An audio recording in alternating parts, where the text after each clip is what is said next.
Jesus Christ, Disney. What the hell did you do to Star Wars? It took literally one episode to self-destruct an entire show and completely obliterate the good faith that most Star Wars fans had. I was trying to be level-headed and optimistic about this show in my first 2-episode review, but holy shit, I can't. This is an atrocity. They managed to destroy the canon of the franchise with the Force, and Anakin Skywalker being the chosen one. The politics, which I normally don't care about, felt extremely ham-fisted here. And the episode on its own was terrible with horrendous child acting, and has single-handedly the most stupid plot beat in the Star Wars franchise. Which is a pretty big statement to make, but goddamn. I don't know how you can fail this badly, so let's just analyze how this episode manages to be more than just a failure and completely breaks Star Wars. So firstly, as a new writer in a franchise that already has a lot of established rules, mechanics, and lore, there are certain things that are deemed to be off limits. And one of those things is the Force, or the thread now, I guess. You can't just come into a franchise and rewrite the sacred text just to be edgy or bold. It's an artificial way to give your story more weight and importance, when that should be achieved through actually writing a good and riveting narrative.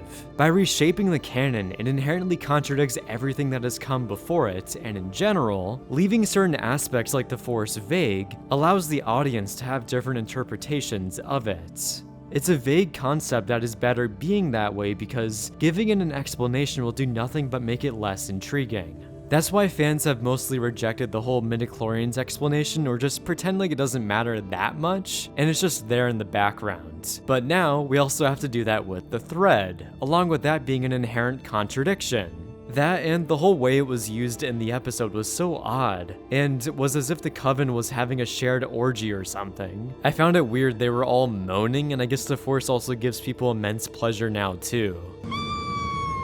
Also, I don't understand the whole Force tattoo business of imbuing people with a thread power or whatever, because I thought they were already Force sensitive.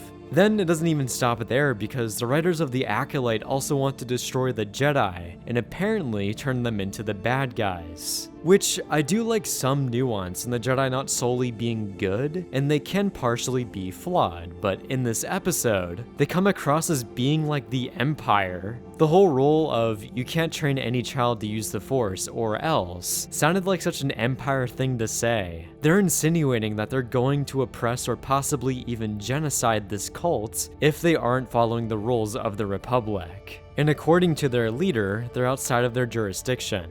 I thought the Jedi were supposed to be the harbingers of peace, and just traveled from planet to planet solving conflict as an unbiased third party, along with purging the corruption of the dark side and the Sith. But here, they're coming to planets and taking away children, under the threat the Republic will punish them in some vague and malicious way. I know Osha wants to go with the Jedi, but at that age, it's ultimately up to the parents. So not only are the Jedi threatening this coven, but they're also manipulating Force-sensitive children into joining their cult. Like, oh, look at how cool my lightsaber is. Do you want a lightsaber? Then abandon your family and join the Jedi, and in a short amount of time, you'll get your own.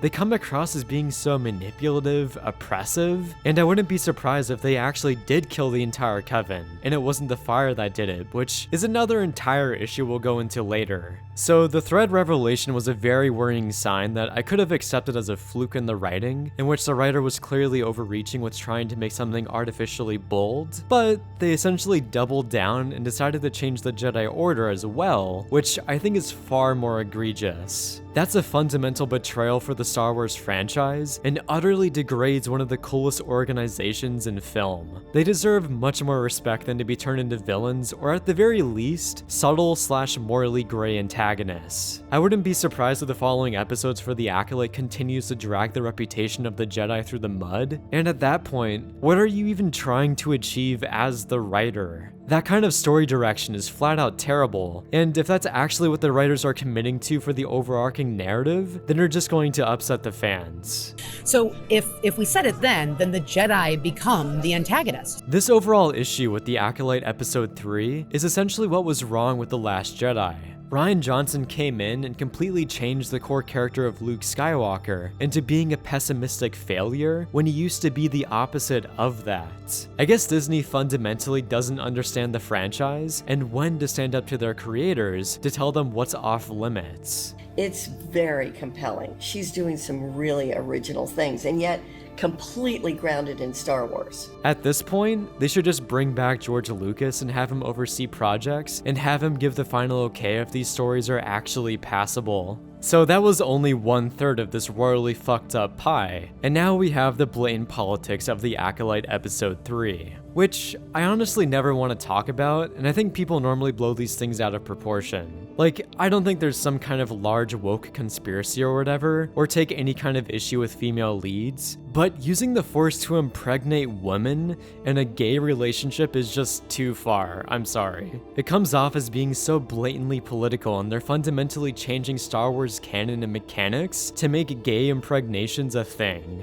Like, the politics of that alone for Star Wars is just jarring. I'm not coming into Star Wars for forced political statements or whatever, and I just want to use Star Wars as a medium to escape into a wonderful galaxy far, far away. When you insert this message that's so blunt that after watching the scene it leaves a dent in your skull, it immediately breaks your immersion when you just want a strong and satisfying story devoid of politics. It's not even just that, because this also completely invalidates the importance of Anakin Skywalker and him being the chosen one since he was created by the Force. Like, now we know the thread imbues people with destiny, so I guess Osha and May are now of similar importance to Anakin Skywalker. That alone is utterly absurd, and as a writer, you need to respect and not clash with the original mastermind of the series by artificially making your characters not be of the same significance as the biggest character in the franchise. At a certain point, this comes across as the writers of the show as having a massive ego or something, since they want to create the most important and impactful series. I assume Leslie Headland didn't even consider this whole aspect of the canon, and only wanted to use the Force here to make some kind of political message. Which is obviously annoying on its own, and I'm not disowning gay relationships and them raising kids or anything.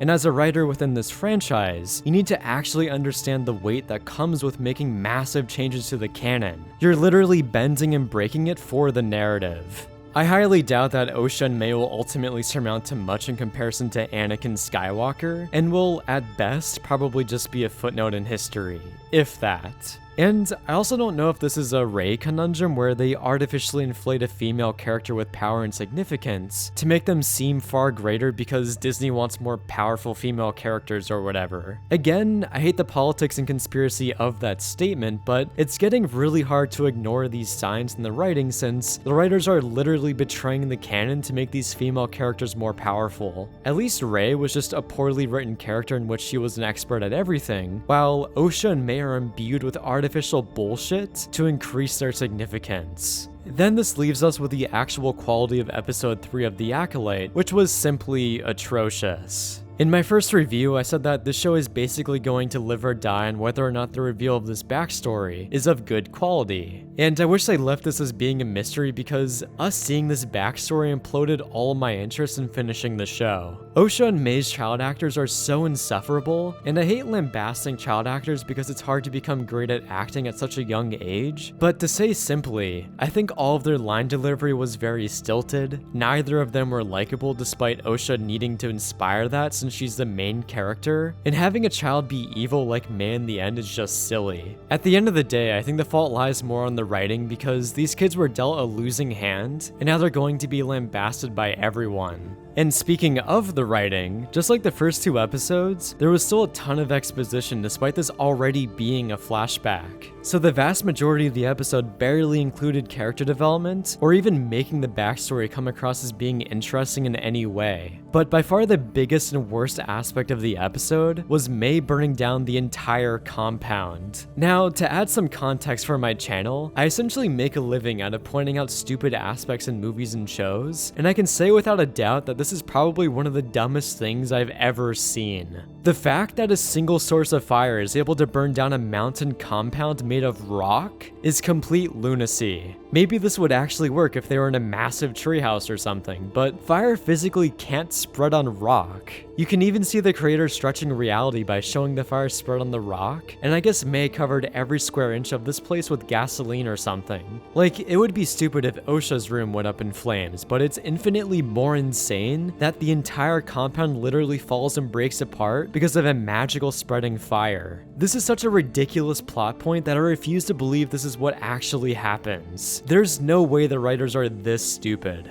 My theory is that the Jedi besides Soul sabotaged the compound and killed all of the sisters so that they could be justified in taking Osha, since it would be under the guise of them saving her. That at least makes some sense, and I'd assume would be a reveal for what's driving May. But if that is what actually happens, then that goes back to the first issue in which you are fundamentally betraying the Jedi Order with this dogshit writing. So either this is brain-dead logic, or the writers are holding back a reveal, which would honestly hurt the canon even more by villainizing the Jedi. Because I find it hard to believe that all of these sisters in this coven just killed over and died. There's barely any rubble on the ground, and it's absolutely insane that there's not a single survivor, and May, the child who fell into a pit, was the only one who somehow survived. Aren't these supposed to be Force-sensitive people and they're being crushed by falling debris that they can easily catch with a Force or thread? Like, what is happening? There's no way that can actually be true, or even the Jedi massacring all of these people, so I'm simply at a loss for trying to rationalize this plot beat, and I'm now just accepting this as being one of the dumbest plot beats in Star Wars history.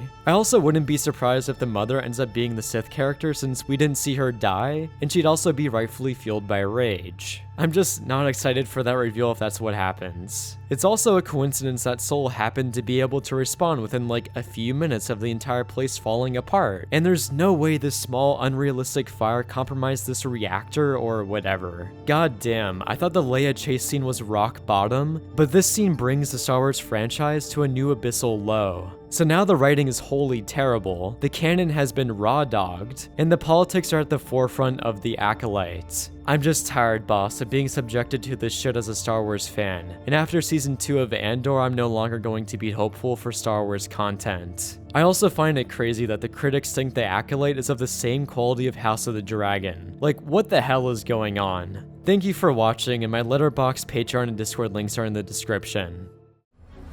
Thank you as usual to my top patron Logan Farmer, and I hope you stay far away from the Acolyte.